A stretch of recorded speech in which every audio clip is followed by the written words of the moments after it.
Hey my friend, welcome to Real Home Studio and welcome to my new studio space, because a couple of weeks ago I moved from Norwich on the east coast of England 200 miles north to a village on the outskirts of Leeds in the north of the UK.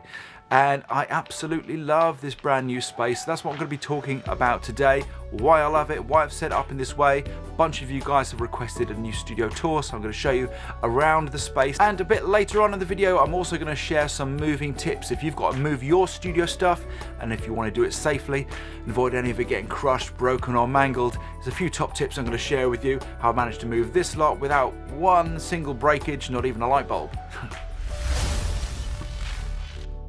So this brand new space is actually, for me, all about that. It's the space, because in the last place that I lived, I had to combine my studio space with a bedroom. So for quite some time I've been yearning to have a bespoke space where I can come up and work, particularly over the last couple of years when I've been designing and creating video courses, working a lot more online, working a lot more on YouTube. Just needed the space. Things like setting up lights every day, setting up the camera every day, it's kind of a bit of a challenge after a while. So it's just lovely to be able to have this space so I can just walk into and work. Now the setup is essentially the same. It's just had the opportunity to spread its wings out, because before everything was just rammed into a corner, and it didn't sound the best either. It was a constant battle against a lot of bass build-up, whereas here, where these lovely Kali monitors have got more space to breathe, having now changed the settings on them to change for accommodate for the new acoustic space, they're performing a lot better, and all of that bass build-up has just dissipated a lot. In fact, it's a really nice sound in here. It's a very dead sound. I set up some acoustic treatment, just a couple of panels at the back there and a couple of squares on the back wall. Some of my panels couldn't make it up into the loft because they're too wide, couldn't get up into the loft shaft. So I'm going to end up just having a couple to balance out the side reflections as well. Being able to be in the middle of the room makes a really big difference as well. So that's really super cool. But everything else is really laid out pretty much the same. I've got a couple of my racks over here, which I just use really exclusively for YouTube. It just means I have more space once again. So I've got more my guitars and studio stuff over this side. On that side I've got books and mics and kind of peripherals, keep all my other bits and leads and spare bits and pieces and pop shields and, you know, all that stuff that mounts up, which you need space for. But essentially it's exactly the same setup. I work very much in the box. Through my Focusrite, I've got my Presonus fader port, just a single fader controller, and my Nectar Impact GX61 MIDI controller just on the desk, just there was in the last space. If you're struggling with your home studio mixes, I've got a free mini course called the Virtual Console. It's going to teach you how to build a solid foundation in your mixes from your home studio. Links are in the description box below. But what I wanted to talk about was also why this setup benefits so much. Now when you look online, you just see studios, say on a Facebook group, you'll see things that resemble kind of, they're very quite, a lot of the time quite masculine, like sort of lit cockpits and things like that. Lots of bright lights and just super clean, and they look really nice to me on paper, and I think they certainly appeal to the eye. But actually for me, a working space comes much more down to functionality, workflow, and vibe, and indeed space. I need a space where I come into in the morning and I do feel creative, I feel inspired to work. I don't have that 20 minutes, half an hour of setting stuff up. I don't want to be setting gear up every day. I want to come in, like this morning for example, went out for a run, felt inspired, having a breakfast, and I come out and shoot this video.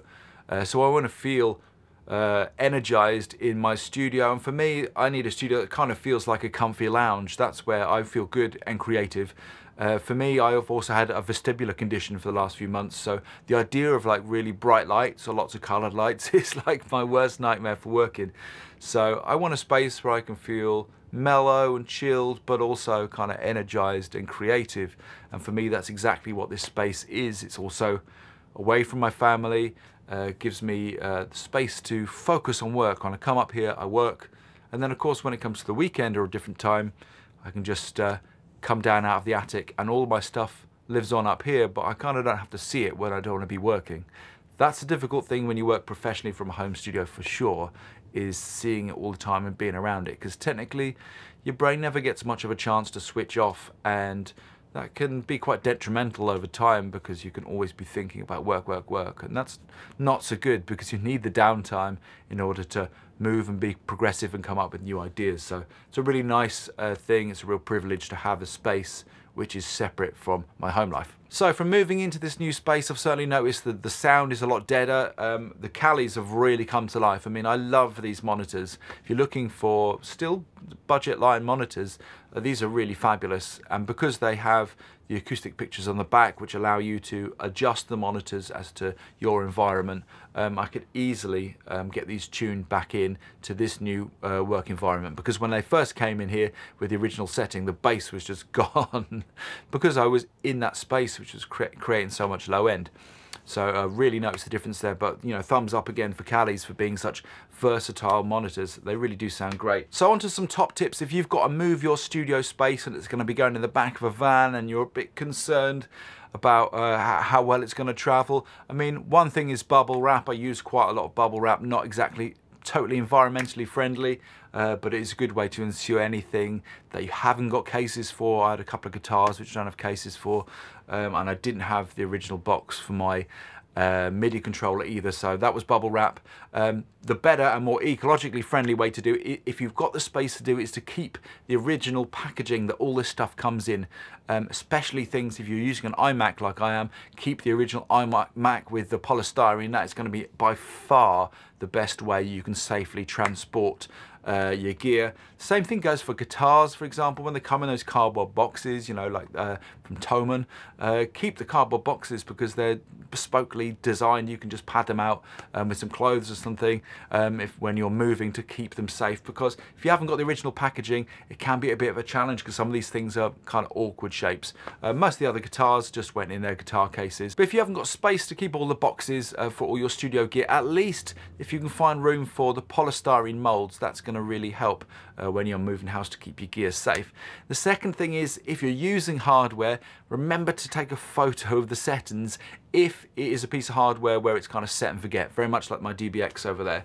Make sure you take a photo, because then if anything gets moved about, you can just dial that in really quickly and you're good to go when you reach your new destination. So thanks for joining me today for a look around my new real home studio. If you've got any questions about my setup, how I like to work, the gear I use, drop it in the comments box below. Most importantly, guys, go have yourselves a great day.